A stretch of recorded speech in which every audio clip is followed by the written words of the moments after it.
C'est un plaisir pour moi et mon collègue Jean-Philippe d'être parmi vous aujourd'hui. Je peux vous dire qu'en ayant écouté ce que le coordinateur vient de dire, c'est ce genre de choses que la Banque mondiale a besoin d'entendre le plus souvent. Bravo, Monsieur le ministre d'État, bravo, Monsieur le coordinateur, bravo, Monsieur le ministre du Commerce, parce que vous en faites partie, et surtout, bravo à vous les bénéficiaires. Vous êtes nos héros. Il faut qu'on vous applaudisse.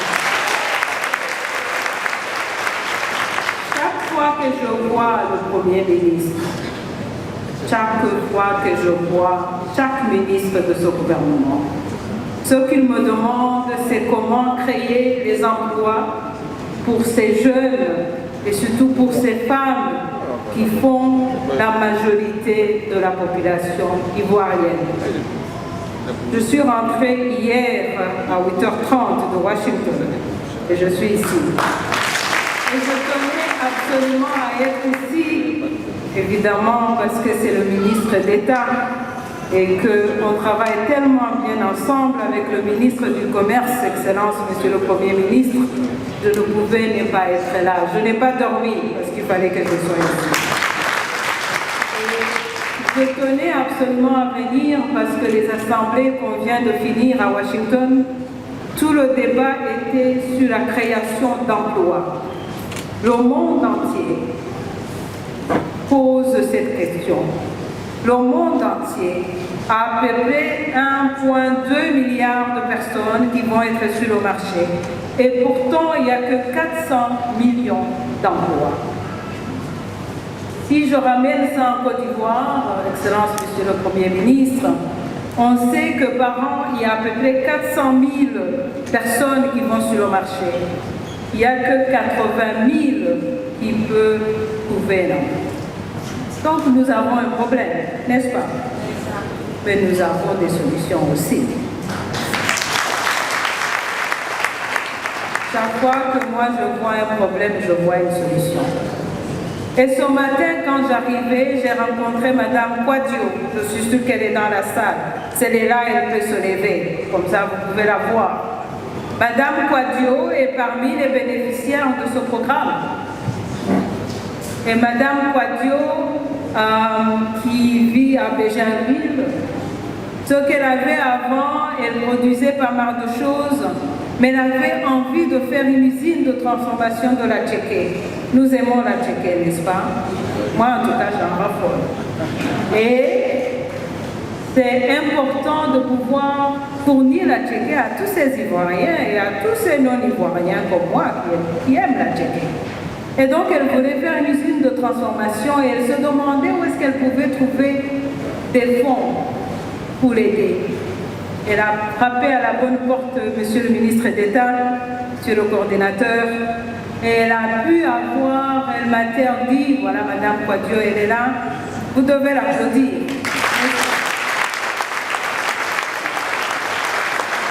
Elle devait être à côté de moi parce que je ne fais que raconter son histoire et elle peut le faire mieux que moi, je pense.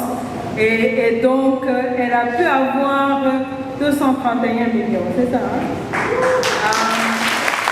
Et avec ça, m'a-t-elle dit, elle a pu doubler le nombre d'emplois, Monsieur le Premier ministre. Le nombre de personnes qu'elle emploie a doublé, n'est-ce pas?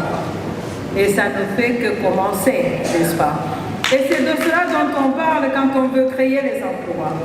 Quand on veut créer les emplois, le gouvernement ou les partenaires comme nous ne peuvent que créer les conditions pour les gens comme Madame Quadio, pour les gens comme les 239 que nous verrons aujourd'hui, pour pouvoir avoir les conditions de créer les emplois. C'est comme ça qu'une économie se développe, n'est-ce pas? Et aujourd'hui, quand j'écoutais le coordinateur tout à l'heure, quand je lui demandais parmi ces branches, parce qu'il y a des tranches, n'est-ce pas? Madame Quadio est presque dans la tranche de 250 millions de francs CFA.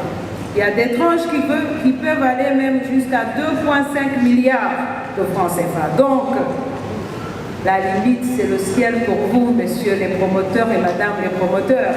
Il faut rêver, il faut tout faire pour arriver à avoir les 2,5 milliards, n'est-ce pas? Et ce que me disait le coordinateur, c'est que la majorité des gens qu'on est en train de financer, monsieur le ministre d'État, se trouvent dans la branche de 50 millions à 250 millions. Et c'est exactement cette tranche qui est importante parce que c'est ça les petites et moyennes entreprises. C'est comme ça que l'économie se développe. Il faut absolument avoir des petites et moyennes entreprises. Je suis sûre que le ministre du Commerce ne n'est que musique à ses oreilles. Parce que toutes les économies, que tu parles des États-Unis, que tu parles de la Chine, que tu parles du Vietnam, la filière qui tient l'économie, ce sont les gens comme Madame Quadio. C'est les petites et moyennes entreprises parce que ce sont eux qui créent les emplois. Mieux encore, c'est eux qui innovent. C'est eux qui créent les innovations. Tout à l'heure, vous aurez l'occasion de faire les stands et vous allez voir, j'essaie de me rappeler de son nom, une dame qui a pu transformer la tchéké et qui en a fait une poudre qui peut maintenant être conservée pour 3 ans, n'est-ce pas? Ça, c'est l'innovation. C'est de cela et c'est comme ça qu'on pourra créer cette économie. Ça fait plus d'un an que je suis en Côte d'Ivoire. Mais chaque fois que je regarde ce pays, je suis impressionnée par la capacité que ce pays. Je rêve que la Côte d'Ivoire devienne l'Ukraine de l'Afrique et qu'elle puisse produire tous les produits dont on a besoin. On adore tous les bananes françaises, n'est-ce pas? Pourquoi est-ce que la Côte d'Ivoire ne produirait pas, non pas seulement pour la Côte d'Ivoire, mais pour toute l'Afrique? N'est-ce pas? Nous avons 1,5 milliard de personnes. On n'a plus besoin d'exporter en Europe seulement. On peut penser au marché africain. Et c'est possible. Et c'est faisable. Et vous avez tout ce qu'il faut dans ce pays. Vous avez le riz, vous avez les plantains, vous avez... Je peux citer beaucoup. Quand je conduisais de Abidjan jusqu'ici, j'étais avec mon collègue Jean-Philippe et je rigolais parce que je lui disais que tout Ivoirien que je connais, j'en connais beaucoup, il y en a beaucoup à la Banque mondiale, tout Ivoirien que je connais a une plantation de VA.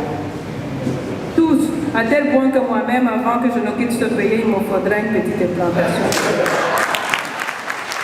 Sinon, monsieur le Premier ministre, je ne mériterai pas mon petit nom ivoirien, n'est-ce pas? Donc il me faut absolument avoir une plantation de VA. Mais croyez-moi, je voudrais aller plus loin. Je voudrais transformer cette EVA pour qu'il crée des emplois sur le sol de la Côte d'Ivoire. Voilà le défi que le pays a. Voilà le défi que nous, vos partenaires, avons avec vous.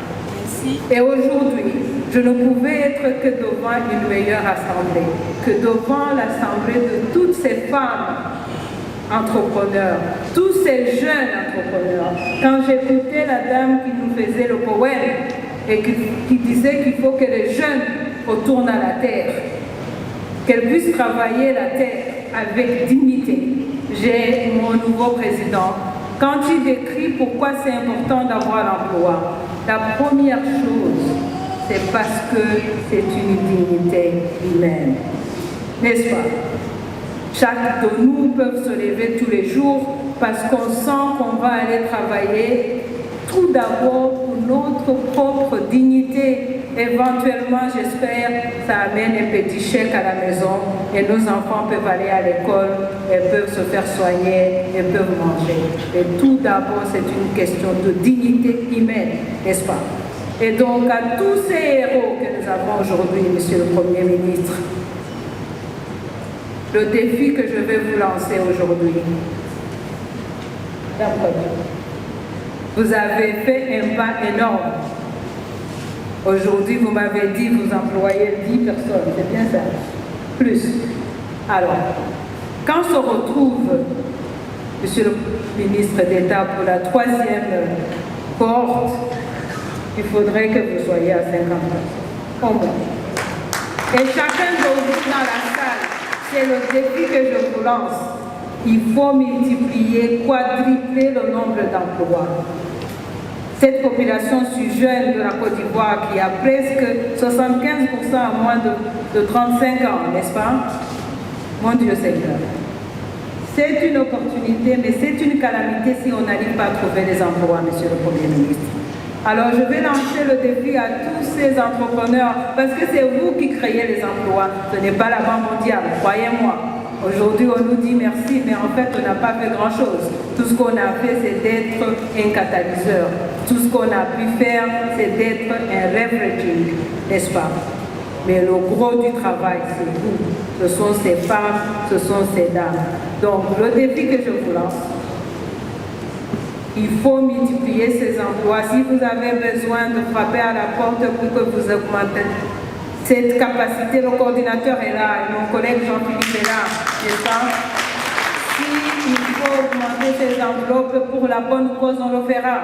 Mais il faut nous montrer les résultats, il faut nous montrer ces emplois, il faut que ces femmes aujourd'hui qui font la majorité, j'ai calculé aujourd'hui, Monsieur le Premier ministre, le premier cohorte c'était 109, aujourd'hui on est à 239, on a doublé, n'est-ce pas? Et les femmes, c'est 107. La dernière fois, c'était combien? Je crois que la dernière fois, c'était à peu près 40 femmes. Et aujourd'hui, on est à 107 femmes. La dernière fois, c'était 50 de jeunes. Et aujourd'hui, on est à 99. Donc, on est en train d'aller dans la bonne direction. Mais moi, je rêve des chiffres non pas de 100, Monsieur le ministre d'État.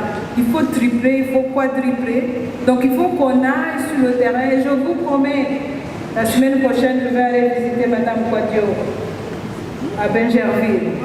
Et après, je viendrai dans chaque communauté, dans chaque village qu'on a fait. On va faire le tour avec le ministre d'État, avec le ministre du Commerce et de temps en temps avec le Premier ministre, parce qu'on sait qu'il est très occupé, pour qu'on puisse voir ça.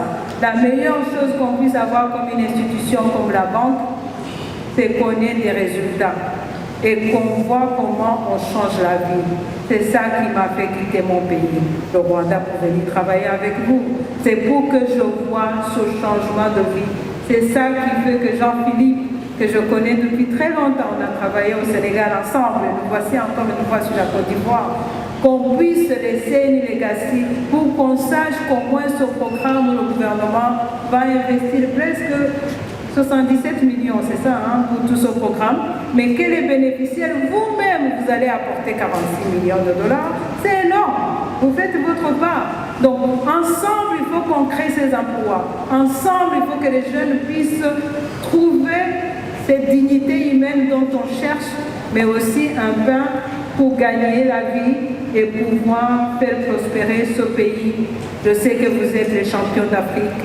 Je sais que vous pouvez être les champions du monde. Merci.